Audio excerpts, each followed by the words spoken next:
Bonjour à toutes et à tous, bienvenue pour ce troisième numéro de Parlons Golf by GLT Factory, émission spéciale tournoi professionnel cette semaine. J'ai le plaisir d'accueillir Estelle Richard qui est la directrice générale du Alps Tour, la troisième division européenne masculine. Julien Nazarian, le promoteur de l'Obs Open de Provence, est également avec nous puisque l'Obs Open de Provence, vous le savez certainement, a été confirmé pour le mois de septembre prochain au Golf International de Pont-Royal. Nous avons également le plaisir d'accueillir Marc Fary, qui est golfeur professionnel senior, membre du Stasher Tour, le circuit professionnel européen senior, également organisateur de tournois. Bonjour tous les trois. Bonjour à toi Jean-Louis. Salut Jean-Louis, bonjour à tous les trois. Ravi de vous accueillir. On va tout de suite découvrir le sommaire avec, on va profiter de la présence d'Estelle pour faire un point sur le nouveau calendrier de l'Alps Tour qui devrait donc débuter ce mois d'août. Également parler donc avec Julien de l'officialisation de la troisième édition de l'Obs Open de Provence. Et puis avec Marc, on parlera donc de l'annulation, c'est officiel, de la quasi-totalité du calendrier du Stasher Tour 2020. Alors Estelle, raconte-nous un petit peu donc comment ça va se passer pour cette deuxième partie de saison sur l'Alps Tour. Après beaucoup d'émotions et beaucoup de maux de tête, on va enfin pouvoir redémarrer. Ça, c'est vraiment une super annonce parce que tu m'aurais parlé, quand on en a parlé il y a quelques mois, on n'était pas du tout sûr d'être dans ce cas-là. On va être capable, parce qu'on a joué que 2 tournois en Égypte en ce début d'année finalement. On va être capable de redémarrer la semaine du 10 août en Autriche avec le Gosser Open qui est le plus vieux tournoi du Alps Tour, qui a plus de 20 ans. Donc ça, c'est quand même une chose assez fantastique. Et ensuite, on va avoir, en gros, je pense, entre 8 et 11 tournois. 8, c'est sûr, de plus, donc ce qui fera minimum 10, plus 3 éventuellement en Égypte si on arrive à organiser quelque chose là-bas d'ici le mois de novembre. Mais en tout cas, on démarre avec un tournoi en Autriche, on aura 3 tournois en Italie, on aura 2 tournois en Espagne et 2 tournois en France, dont l'Open international de la Mirabelle d'Or, qui est un des plus anciens tournois du Alps Tour en France. Et qui reste, dont la date reste à confirmer, mais probablement début novembre, l'Open international de Saint-François en région Guadeloupe. Ça, ouais, c'est plutôt un beau programme. Du coup, oui. Alors au niveau sportif, comment ça va se passer? Est-ce qu'il va y avoir quand même donc des accessions potentielles pour le Challenge Tour ou pas du tout? Oui, après de multiples discussions. Nous allons obtenir, au départ nous avions obtenu qu'une seule place au lieu des 5 normalement attribuées chaque année à chaque satellite tour. Nous allons obtenir 3 places pour l'année prochaine, 2 qui seront faciles d'accès avec des catégories qui posent aucun problème. Une 3e place qui est plus compliquée, mais nous sommes en train de regarder avec le comité du Alps Tour pour trouver des solutions d'invitation pour permettre donc à ces 3 joueurs qui seront qualifiés pour le Challenge Tour de jouer un minimum de tournois sur le Challenge Tour l'année prochaine. Donc ça, c'est quand même positif parce qu'il y a 2 mois, on n'avait rien. Donc, oui. Donc on est content et ça pouvait remettre en cause totalement le circuit parce que nous, au niveau des satellites tours, malheureusement, on n'a aucun appui ni du Challenge Tour, en tout cas pas financier, du European Tour. Et donc, ça veut dire qu'il faut qu'on se débrouille surtout, et financièrement, et sportivement, etc. Et que pour la survie de tous les satellites tours, il faut absolument qu'on arrive à organiser un minimum de tournois et qu'on arrive à faire une saison régulière et qu'on arrive à organiser des cartes d'accès pour la saison suivante. Donc, c'était ça le point le plus compliqué. Je crois qu'on y arrive là et je crois que même si la saison sera plus courte que d'habitude, ce sera une saison. Et on fera tout pour que ce soit une belle saison. Voilà. Oui. Alors, on parlera justement des protocoles sanitaires sur lesquels tu es en train de plancher, justement, parce que ce sera aussi une question pour Julien Nazarian. On va justement retrouver Julien. Donc, félicitations. Julien, la 3e édition de l'Obs Open de Provence aura bien lieu au Golf International de Pont-Royal du 24 au 27 septembre prochain. Merci Jean-Louis. Écoute, ça y est, nous y sommes. Après quelques mois de travail, on est juste ravis, quoi. C'est le cri du cœur après la crise covidienne. On s'est tous retroussé les manches Éric Pommier, moi, Jérôme Lorédy, parce qu'on est tous une équipe et on est tous copains maintenant. On travaille tous ensemble et c'est vrai, c'est pas du pipeau et on est juste ravis que ça se fasse. Il y a quelques mois, on était complètement dans l'expectative. On savait pas, un peu comme le Stay Shore malheureusement aujourd'hui, on savait pas quelle tête allait avoir le circuit du Challenge Tour. Vraisemblablement, et je crois que c'est quasiment certain, on sera les seuls cette année. Bah écoute Jean-Louis, on le prend, on le prend. Ouais, les seuls en France, puisque donc c'est vrai, c'est officiel aussi. Les 3 autres tournois du Challenge Tour qui ont lieu régulièrement en France, en plus de l'Ops Open de Provence, sont annulés. Donc l'Open de Bretagne, l'Open des Hauts-de-France et puis également l'Open du Vaudreuil qui est organisé sur le parcours du Vaudreuil chez Jean-Claude Forestier. Et Marc Fary, donc ça c'est la mauvaise nouvelle. T'as assisté à une réunion en visioconférence avec Yves Pellet, donc le directeur exécutif du circuit européen, il y a quelques jours, pour vous annoncer donc la mauvaise nouvelle et l'annulation de la quasi-totalité du calendrier du Stay Shore Tour 2020. Oui, absolument, Jean-Louis. Ça a été une surprise pour la plupart des membres du comité, dont je fais partie. Toutes les 2 semaines, on faisait cette fameuse visioconférence et on évoquait, pas plus tard encore qu'il y a 15 jours, on évoquait d'avoir 7 ou 8 tournois cette saison avec un début de tournoi, un début de saison en août avec l'Open d'Irlande, suivi en septembre d'un tournoi que Jean Van Velde organise à Arras. Enfin bref, il y avait 7 ou 8 tournois qui étaient apparemment bouclés avec suffisamment de partenaires financiers pour les créer et les organiser. Et puis là, Keith Pelly, dès qu'il a pris la parole, il nous a dit, voilà, j'ai une très mauvaise nouvelle. Notre médecin conseil du circuit européen nous a recommandé que cette saison 2020 soit interrompue, arrêtée pour vous, parce que vous êtes ce qu'on peut appeler une population à risque. Bon, les papis. Celle-là, elle est pas mal. Il a même continué en disant la population à risque étant 45 à 60 ans. Alors, bon, tu me connais, Estelle me connaît, Julien un peu moins, mais j'ai pris mon meilleur anglais et je lui ai dit mais vous savez, on a aussi des très bons médecins en Europe. Et que ce soit des Belges, des Allemands, des Français, des Suisses ou Italiens ou Espagnols, pour eux, la population à risque, c'est plutôt des gens de 65 ans et plus. Alors là, il y a eu un froid terrible. Et comme tu peux imaginer. Et oui, mais les frogs, c'est pas bon quand ils parlent. Ah ben, ça, c'est clair.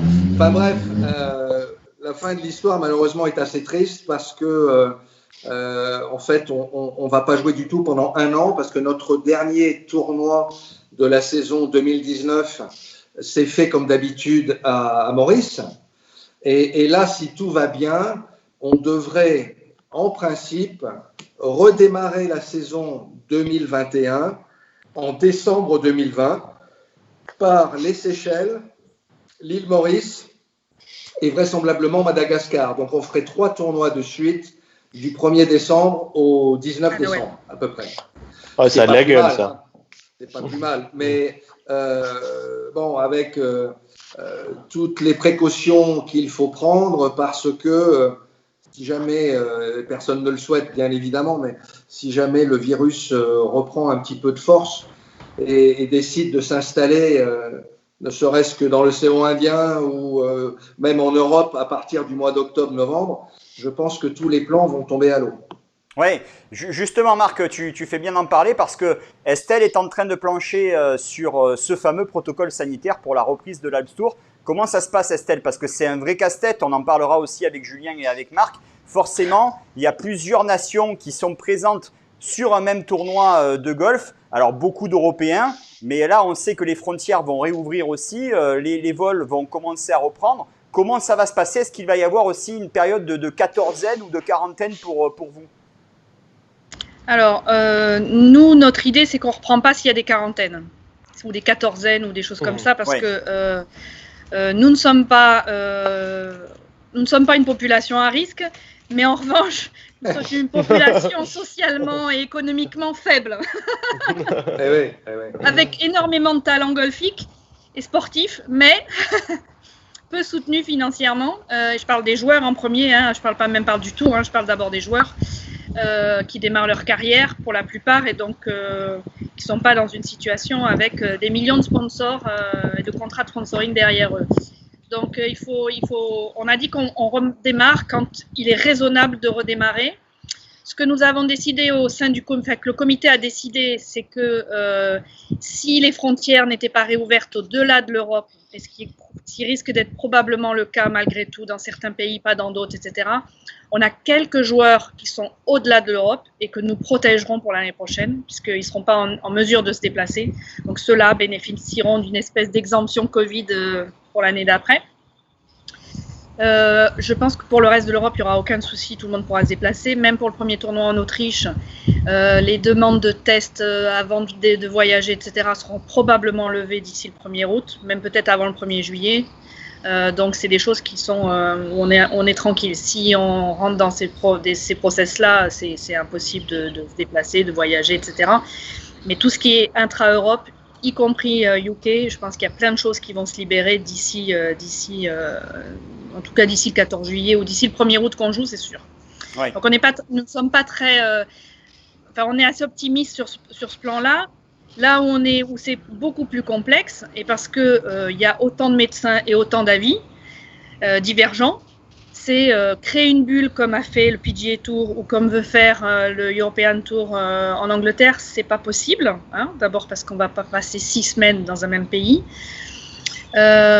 Ensuite, pour discuter avec un certain nombre de médecins, et on le voit, les tests. Je suis pas médecin, mais bon, j'ai pas l'impression qu'on ait une efficacité réelle des résultats. Donc, un coup, on a quand même beaucoup de négatifs dans les tests actuels. Donc, l'idée, c'est de dire probablement pas de test, comme fait le European Tour pour ça. En revanche, on fera très probablement, prise de température systématique tous les jours, vérification des symptômes tous les jours, et avoir un médecin référent sur place dans chaque pays, à proximité. Et s'il y a le moindre problème, on retire le joueur et on le sort on l'empêche de rentrer sur le site, en fait. L'idée, c'est ça. Ouais, par rapport à ce que disait Estelle aussi, Marc, forcément, il y a aussi toutes ces mesures sanitaires à prendre en compte. Comment as-tu justement vécu un petit peu cette discussion avec Yves Pelli et le circuit européen? On a l'impression un petit peu quand même que vous êtes laissé pour compte par rapport à la situation économique du Tour notamment. Oui, absolument, parce que dans les différents visioconférences calls qu'on a eues par ces dernières semaines, Yves Pelli nous a expliqué en faisant un monologue d'1h30 que 1h30 montre en main. Ça fait cher de l'heure. Qu'il fallait être, une fois de plus, dans un vrai protocole sanitaire que le Royaume-Uni lui avait demandé de faire.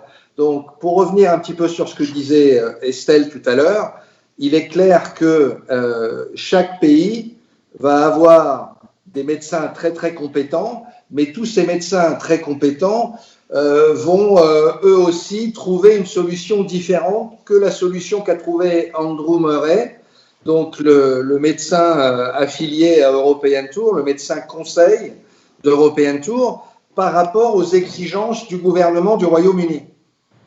Le gouvernement du Royaume-Uni, et c'est pour cela qu'ils ont fait 6 tournois de suite, a décrété plusieurs choses.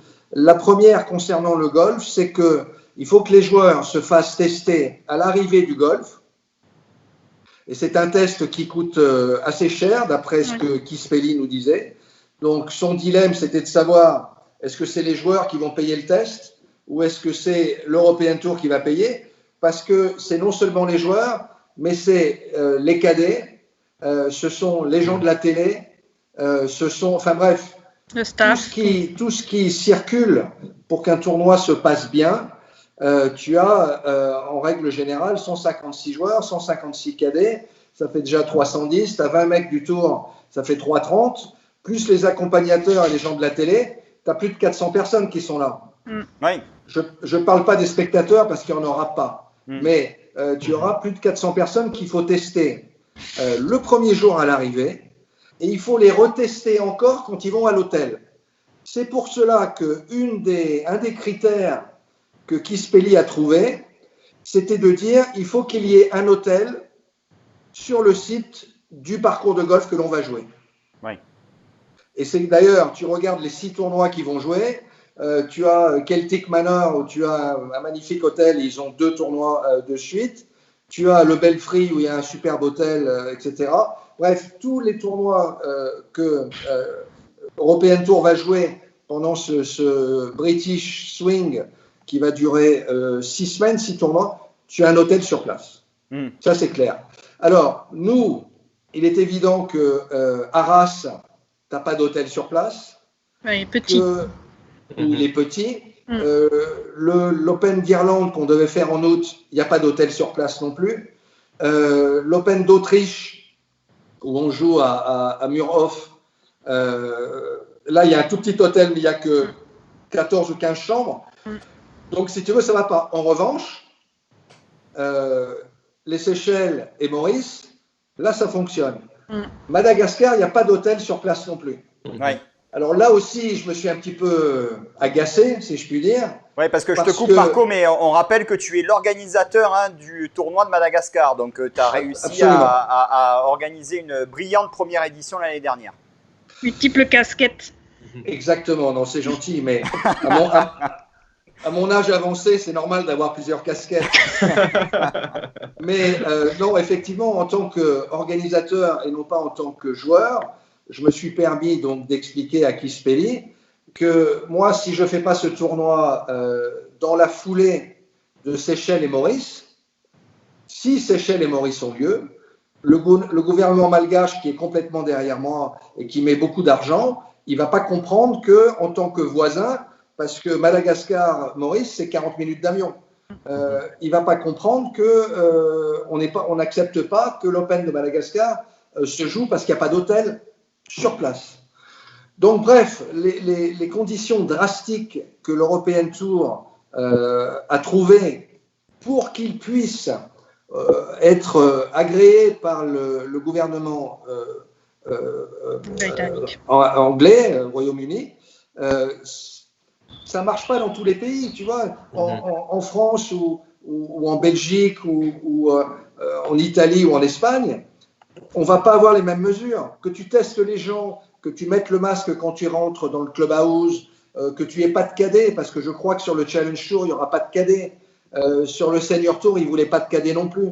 Je pense que toi, Estelle, tu n'auras pas de cadet non plus. Nous au moins au début. Après, on verra. C'est-à-dire je pense qu'on va faire des choses un peu plus strictes sur les 2, peut-être 3 premiers tournois. Et puis, si les choses, selon comment les choses évoluent, on va aussi évoluer. Mais voilà. Nous, on n'a pas encore, au niveau du Challenge Tour, on n'a pas encore reçu le détail du protocole sanitaire. Il n'est pas encore prêt. La seule chose qu'on a discuté, c'est effectivement sur le sujet de l'hôtellerie. C'est vrai qu'à Pont-Royal, on a la chance d'avoir 2 hôtels qui sont directement sur site, sur le domaine, même si ce n'était pas un critère pour maintenir cette 3e édition. C'est vrai que c'est quand même, dans le contexte sanitaire actuel, c'est quand même bien et confort, puisque le Challenge Tour, on a beaucoup discuté, j'ai beaucoup discuté avec Alain Soultret, même s'il est en semi-retraite, il ne peut pas lâcher son tour comme ça.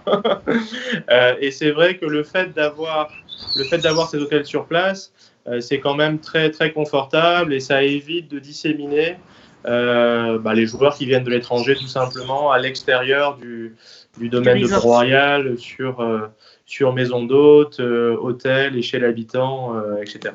Oui, et alors c'est vrai que j'y reviens aussi, Julien, mais la condition sine qua non pour vous, en tout cas l'obligation formelle que vous avez mis dans les pourparlers pour que le tournoi ait lieu, c'était la présence du public. Donc ça sera quand même une nouveauté par rapport au tournoi du Alps Tour ou du tournoi de l'European Tour. Tout à fait. Il y a quelques semaines, j'ai dit clairement à Alain que pour nous, un tournoi sans public, il ne faut pas oublier que le Challenge Tour, c'est un tournoi de promotion pour les jeunes joueurs qui joueront dans 5 ans, 10 ans la Ryder Cup, en tout cas on l'espère, mais c'est un circuit de promotion. On ne peut pas, un tournoi tout simplement sans public, dans la mesure où nous n'avons pas encore la télé en direct, ça n'a pas de sens. On est là pour partager notre passion, pour recevoir du public. Nos partenaires ont leurs invités.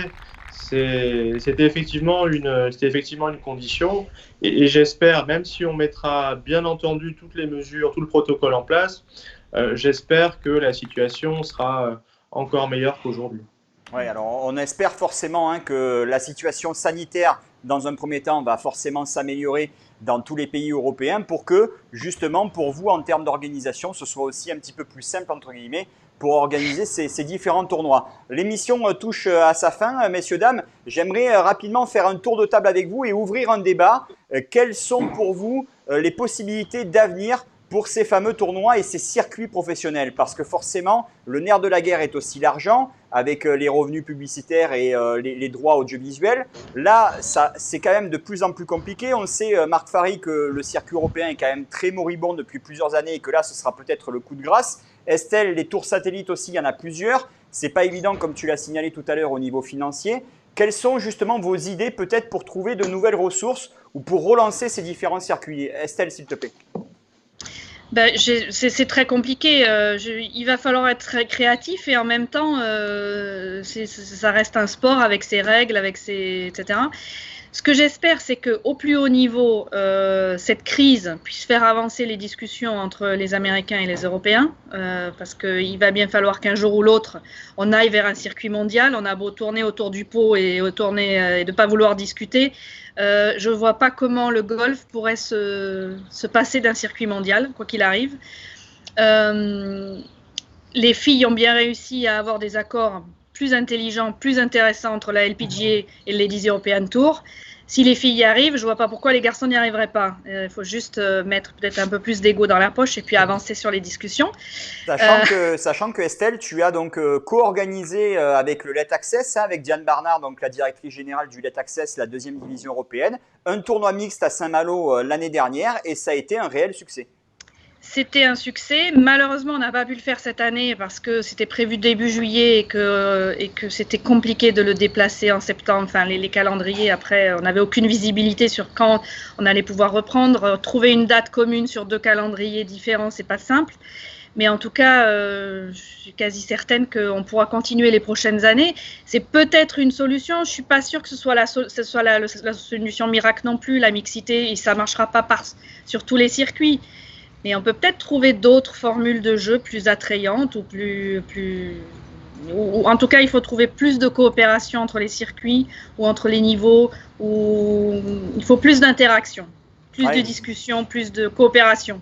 Sachant que pour toi aussi, Marc Fary, on le rappelle, donc tu es aussi organisateur de tournois avec notamment l'Open de Madagascar que tu as brillamment organisé sur le Stage Tour l'année dernière, mais aussi organisateur de tournois pay and play qui ont lieu généralement donc au creux de la saison, plutôt en début d'année, avec des joueurs seniors. Là, du coup de l'annulation du Stage Tour, ils t'ont tous appelé pour essayer de savoir comment tu allais organiser et si tu allais organiser des pay and play dans les prochains mois. C'est peut-être aussi une voie justement de développement.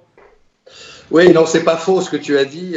J'ai eu beaucoup de coups de téléphone là, depuis 48 heures, 72 heures, parce qu'effectivement, la plupart des joueurs du Stage Tour se tournent les pouces là déjà à cause du confinement, mais comme on est tous un peu sortis, ils se tournent les pouces parce qu'il n'y a pas de tournoi à jouer. Donc oui, je pense que les pay and play peuvent être une solution, c'est-à-dire des tournois courts, 1 jour de pro-am, 2 jours de tournoi pro, ou 2 jours de pro-am, 1 jour de tournoi pro. Tout ça donc ça ferait 3 jours de tournoi. Mais pour revenir sur le Tour européen, qui à mon avis ne va pas très très bien au niveau financier, je rejoins ce que Estelle a dit. Je crois qu'il va falloir être très créatif et surtout changer les modes de vie. Aujourd'hui, un tournoi de l'European Tour, si tu veux faire une dotation à 1 million d'euros, qui est une toute petite dotation, malheureusement, même si 1 million, c'est beaucoup, beaucoup d'argent, tu as un budget total qui va être à 2 millions. Donc, il va falloir que les gens d'European Tour mettent un peu l'ego dans leur poche, comme a dit très justement Estelle, mais surtout qui changent un peu leur fusil d'épaule parce que ils font payer les promoteurs beaucoup trop d'argent. La télé coûte trop cher, alors qu'on pourrait très bien utiliser les réseaux sociaux ou utiliser la webcam et passer tout ça tranquillement à des coûts beaucoup moins importants. Il y a plein de solutions à faire pour réduire les coûts. Je ne pense pas qu'on va avoir sur l'European Tour dans les prochaines années de nouveau des tournois à 6, 7 ou 8 millions de dollars. La concurrence contre le PGA Tour, ça rime à rien. On ne pourra jamais concurrencer le PGA Tour. Aujourd'hui, tu as 28 des meilleurs joueurs européens qui jouent full-time sur le PGA Tour. Et ils ne vont pas partir. Même si tu mets que des tournois à 6 ou 7 millions de dollars en Europe, ce qui, à mon avis, est mission impossible. Mais même si par un coup de baguette magique, tu arrives, il y a un tel accueil aux États-Unis, pour avoir joué quelques tournois dans le passé, tu as un tel accueil, tu as un tel public et tout un système qui est fait qu'il va falloir qu'il soit très, très créatif. Oui, c'est vrai aussi la possibilité. Julien, tu es le promoteur donc, de l'Obs Open de Provence et on connaît la difficulté justement pour intéresser des partenaires, pour être présent lors de la semaine du tournoi. Peut-être qu'il y a une possibilité aussi, et on commence à la mettre en place avec le Golf International de Pont-Royal, pour que les partenaires soient peut-être partenaires à l'année du Golf International de Pont-Royal avec en point d'orgue le tournoi professionnel. Est-ce que tu penses que c'est une idée qui peut être envisageable ? C'est vrai que créer un écosystème autour d'un tournoi international et d'un golf international, c'est sûr que ça va apporter de l'eau au moulin. Ceci étant, je pense que c'est pas suffisant. Beaucoup de choses ont été dites. Moi, je vois deux choses. D'abord, il faut que nous, golf français, européens, on continue à améliorer notre image, à attirer les jeunes avec de nouvelles formules de jeu, avec le golf scolaire, plein de choses, mais parce qu'on est en concurrence avec d'autres sports. Mais ça, je n'ai pas de doute sur le fait que ça va continuer à se développer. Et ensuite, je pense à titre personnel, et ça a été clairement dit, moi je crois à un partenariat avec le PGA Tour à mettre en place d'ici fin d'année, début d'année prochaine, pour nous tirer vers le haut. C'est vrai que l'European Tour a besoin de la Ryder Cup pour plein de raisons, dont des raisons financières, hein, tout le monde le sait. Mais la Ryder Cup, c'est notre coupe du monde de foot à nous, et c'est génial, mais c'est que tous les 2 ans. Et moi, je milite à fond pour qu'on signe un partenariat avec le PGA Tour, sans être vendu au PGA Tour, mais mettre en place un partenariat, clairement. Oui, c'est vrai que. Vas-y, Marc. Que, très rapidement, j'ai écouté un petite interview de Steve Stricker il y a quelques jours, et lui, capitaine de l'équipe américaine pour la Ryder Cup de cette année, n'est pas du tout favorable à avoir une Ryder Cup sans public. Lui, il a dit, pour moi, la Ryder Cup, qu'il ait joué plusieurs fois, s'il n'y a pas le public, ça ne sert à rien, donc autant pas la faire, on la refera l'année prochaine. Oui. Mais les Américains peuvent se permettre de dire ça. L'European Tour, malheureusement, même si la Ryder Cup ne se passe pas en Europe, il touche quand même un certain pourcentage des royalties, et je pense que pour eux, il est extrêmement important que la Ryder Cup se fasse cette année. Donc attention là-dessus, parce que si Stricker il dit moi j'ai pas envie que ça se fasse, et s'il y a quelques joueurs qui le suivent, un peu à l'image de Tiger Woods ou autre, il n'y aura peut-être pas de Ryder Cup cette année. Oui, c'est possible. En tout cas, il y a toujours forcément des négociations en cours. Et tant qu'on n'aura pas de réponse officielle, il y aura toujours justement cette éventualité qu'il n'y ait pas de Ryder Cup cette année. En tout cas, je pense qu'on a été complet justement sur l'organisation de vos différents tournois et du circuit Alps Tour avec Estelle. Un grand merci à toutes et à tous d'avoir été avec nous. Bon courage pour l'organisation de vos tournois respectifs. Et Marc, j'espère que donc tu pourras peut-être organiser le tournoi à Madagascar à la fin de l'année. J'espère. Tous. Merci beaucoup. Merci beaucoup à vous et bon courage pour la Merci. N'hésitez pas à commenter, à partager cette émission avec le hashtag Parlons Golf. Et à très bientôt pour une nouvelle émission Parlons Golf by GLT Factory. Merci à tous. Salut. À très bientôt. Salut Julien. Bye. Salut.